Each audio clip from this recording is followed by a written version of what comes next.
আসসালামু আলাইকুম ওয়া রাহমাতুল্লাহি ওয়া বারাকাতুহু। ইতিহাসের পাতায় এক মহিলা সাহাবীর নাম লেখা আছে, যার নাম হচ্ছে উম্মে আম্মার রাদিয়াল্লাহু তাআলা আনহা। তিনি একজন বিখ্যাত সাহাবী ছিলেন। তিনি উহুদের যুদ্ধে যখন সমস্ত সাহাবায়ে কেরামরা ছত্রভঙ্গ হয়ে গিয়েছিলেন, তখন তিনি একা হাতে রাসূলের ঢাল হয়ে দাঁড়িয়েছিলেন।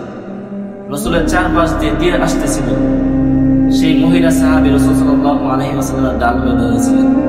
তার গায়ে প্রায় 12টি তীর এসে লেগেছে। একটি তীর তো এমন লেগেছে যে তার হাতটি ভেঙে ফেলার উপক্রম করেছে।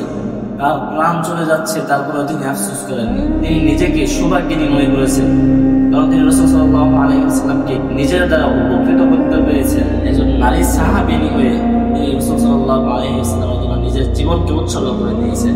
আর আজকে পুরুষ হয়ে আমরা নবীর জন্য কি করতে পেরেছি? আল্লাহ তাআলা আমাদেরকে বুঝ দান করুন। আমিন।